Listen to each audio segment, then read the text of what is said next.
Welcome back. In this lecture, we will learn how to trade support and resistance level accurately. The fundamental basis of technical analysis is that prices move with demand and supply.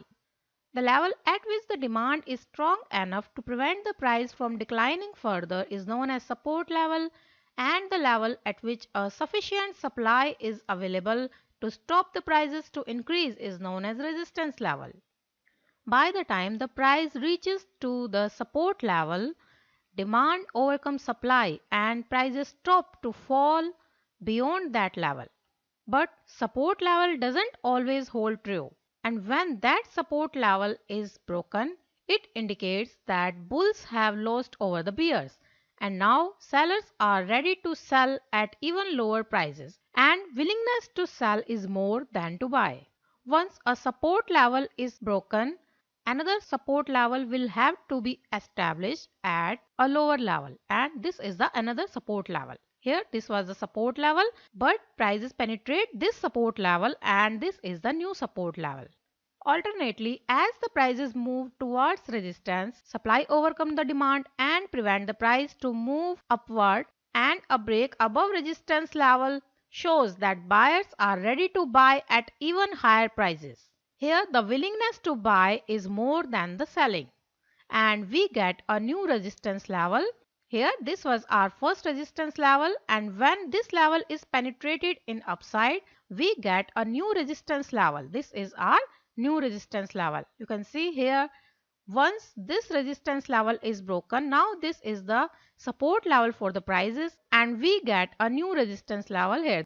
The logic behind support and resistance is that bulls buy when prices are too low and bears sell when prices are too high. Therefore, bulls increase the price by increasing the demand and bears decrease the price by increasing the supply.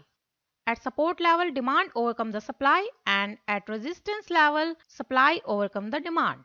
It is very common that support and resistance are often thought of as absolute price levels. But in reality, support and resistance levels are not exact prices, but rather price zones. For example, if a resistance level is 100, then it is a price zone around 100, that is the actual resistance.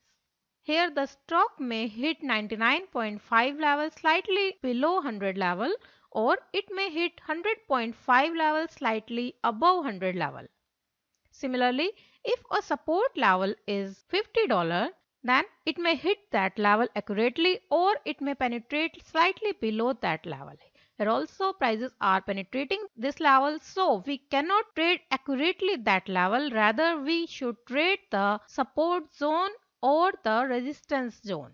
If we trade support and resistance zones instead of support and resistance level, then it will give us a better trading opportunity.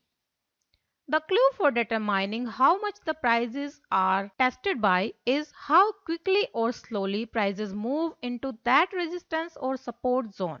For example, if the zone hits very quickly with a large momentum, then it is more likely to breach that level.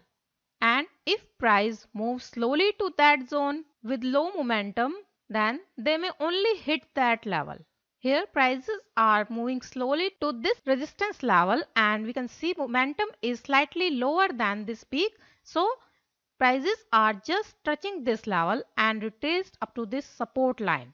But in this case, momentum is high with respect to its last peak, so we can get a clue here that prices can breach this level slightly above this level and then they may retrace up to the support line.